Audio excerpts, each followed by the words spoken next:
भीड़ लग गई। आप जो पंडित जी को सब बधाई दे, धन्य हो पंडित जी। कहा एक संतान के लिए आत्महत्या करने गए, तो वह देखो भगवान देखते हैं छप्पर फाड़ के तुम्हारी पत्नी से पुत्र पैदा हुआ, वह गैया से देखो कितना सुंदर पुत्र पैदा हुआ। अब लगता है भैंस से पड़वा नहीं होगा, पुत्र ही पैदा होगा। तुम्हारी तो हो भाग्य है। सब प्रशंसा कर रहे हैं, लेकिन रहस्य को कोई नहीं जानता। अब दोनों बालक का जाकर संस्कार हो गया।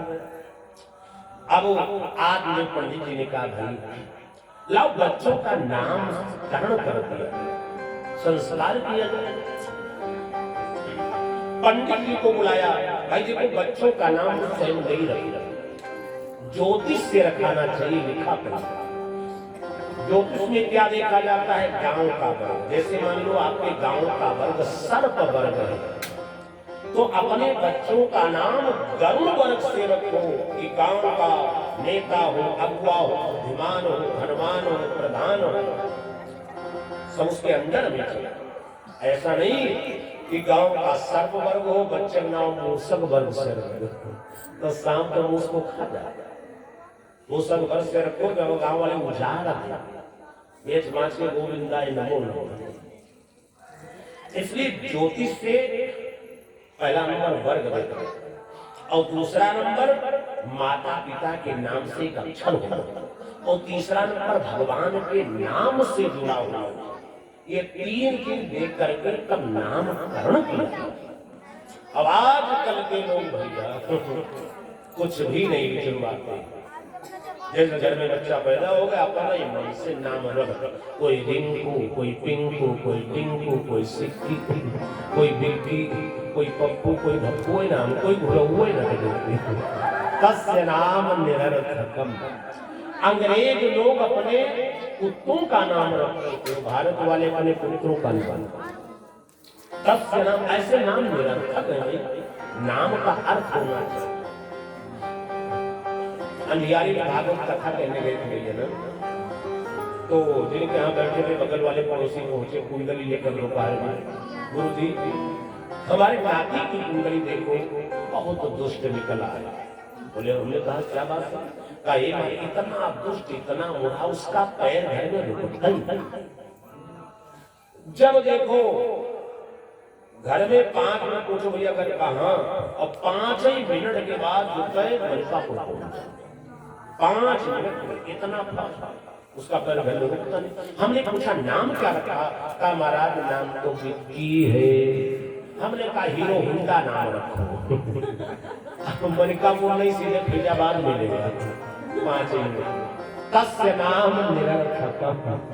ऐसे लोगों का नाम निरर्थक। अब विक्की नाम कौन है? रिक्की नाम सुंदर होना चाहिए। अजामिल कितना बड़ा पापी था, बच्चे का नाम नारायण रखा और तर गया वैकुंठ।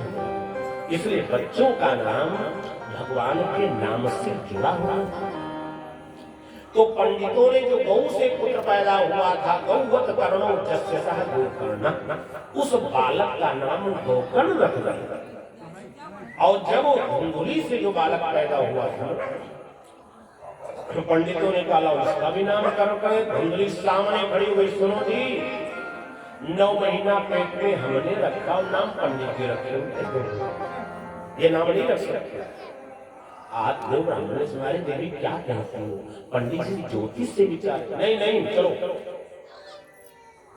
9 महीना कष्ट हमने झेला, नाम ये रखेंगे, नाम मैं ही रखूंगी। आप देव पंडित ने विचार किया आप नाम के लेकर कौन महाभारत। अच्छा देवी तुम ही नाम रखो। धुंधुली ने कहा हमारा नाम धुंधुली है और पुत्र का नाम धुंधकारी प्रतिष्ठितम। हमारे बच्चे का नाम धुंधकारी होगा। बोले शंकर भगवान की जय।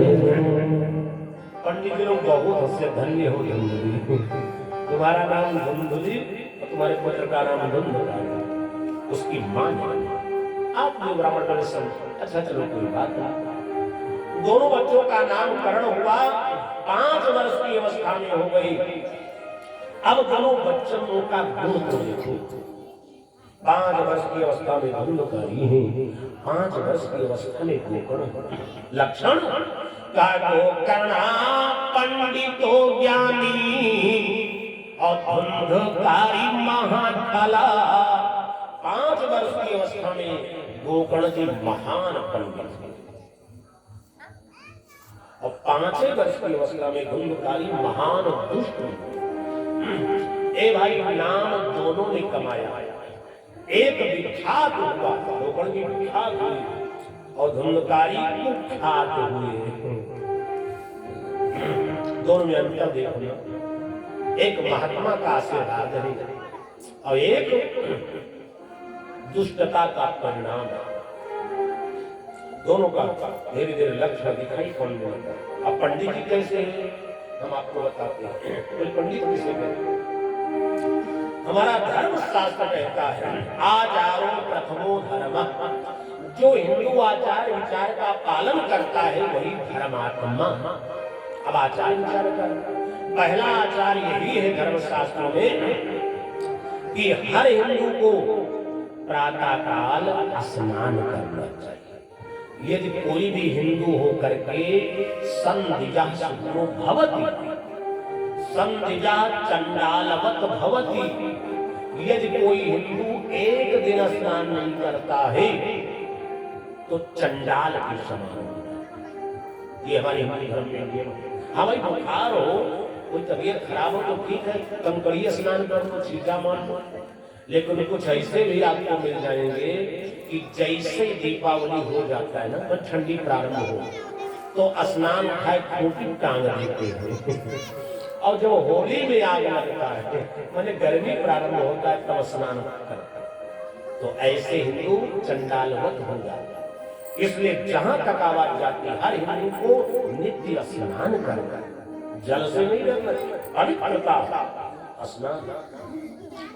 इधर गोकर्ण जी नित्य स्नान पूजा पाठ संध्या गायत्री करते हैं और धुंधकारी क्या करता है? स्नान शौच क्रिया ही ना, कभी स्नान ही नहीं करता, शौच नहीं करता। चौरा सर्वजनक वैसी चोरी भी करने लगा, सबसे झगड़ा करता है, मोहल्ला के बच्चों को बुला ले जाता है खेलने के बहाने, पैर पकड़ करके कुआं में गड्ढा खेलता है डाल। एक दिन की बात है, गांव में सूरदास पहुंच गए, भिक्षा मांगी, रास्ता भूल गए। सूरदास जी पुकारे, हे भैया कोई रास्ता बता दो। धुंधकारी चलो बाबा रास्ता बता। सूरदास जी का हाथ पकड़ करके गांव से बाहर ले गया। गांव का जो सबसे बड़ा कुआं कि विवाह में लोग सब उसको घूमते थे, परिक्रमा कर, कुआं के जगत पर खड़ा कर दिया। कहा सूरदास बाबा अब आप बिल्कुल मेन रोड पर हैं, अब कहीं घूमना नहीं, बस सीधे जाना है। सूरदास आशीर्वाद देंगे भैया बड़े धर्मात्मा हो। तब तक पीछे से ऐसा धक्का मारा कि सूरदास कुआं में गिर गए, चिल्लाने लगे, उठा करके पत्थर सिर पर मार दिया। दीन अंधा नाम प्रबीर, अंधे को मार दिया। अंधा छटपटा करके प्राणांत मर गया। इतना बड़ा पापी धुंधकारी निकला कि लूट लंगर सूरदास को भी नहीं छोड़ता, मार देता, धन दे देता। इतना बड़ा पापी निकला। जब इतना बड़ा पापी निकला, अब विचार कर शादी कौन करेगा? जब आचरण भ्रष्ट हो जाएगा व्यक्ति तो संसार में कोई शादी विवाह नहीं करेगा। आचरण देखता है, भाई सबसे पूछ रहा है कि लड़का कौन में रहे, आचरण कैसा। अब बताओ धुंधकारी कौन विवाह करेगा जब विवाह नहीं हुआ? धुंधकारी पापों से भरा हुआ है, कोई अंगूर बचा नहीं। बाजार में जाकर के 5 वैश्यों को ले आया। अब क्या करता है? सुरापान के संग करई, वैश्यों के साथ मदिरा पान करता है। हाहाकार मच गया। एक दिन मदिरा पी करके अपने पिता के पास पहुंचा और पूछना प्रारंभ कर दिया, क्वागितम, जल्दी बताओ धन कहाँ पर है? उठाया, मारने के लिए चल, जैसे मारने के लिए उठाया, आदमी को निजी हो गए, धन्य हो परमात्मा, कुपुत्रो दुखदाई, इससे बड़ा तो अच्छा संतान ही नहीं थे, ऐसा मूर्ख पुत्र मिल जाए। तब तो गोकर्ण जी पहुंच गई और अपने पिताजी को समझाना प्रारंभ कर दिया। पिताजी, गृहस्थाश्रम में जो भ्रष्टाचार पापाचार हो जाए तो उस गृहस्थाश्रम को छोड़कर भजन करना चाहिए। अब ये तुम्हारा परिवार नहीं, ये सब राक्षस बन गए हैं, इसलिए हे पिताजी, धर्मम भज सततम त्यजनो धर्मम, ये परिवार का माया मोह छोड़ दो। परिवार से धन से मुक्ति मिलने वाली नहीं है। बोले मुक्ति किससे मिलेगी? हे पिताजी, भजन से मुक्ति मिलेगी। संसार में बिना भजन की किसी को मुक्ति नहीं मिली। रामचरितमानस में भी आया है कि बिन हरि भजन भवतरी, और यह सिद्धांतो या बेल। इसलिए एक पिताजी जंगल में चले जाओ और भगवान का उपदेश दिया। कहा पिताजी, संसार में अंतिम समय सब छूट जाएगा। बड़ा सुंदर उपदेश दिया है। क्या समझाया? हे पिताजी, का बीत जाए जिंदगानी भजन कैला जाए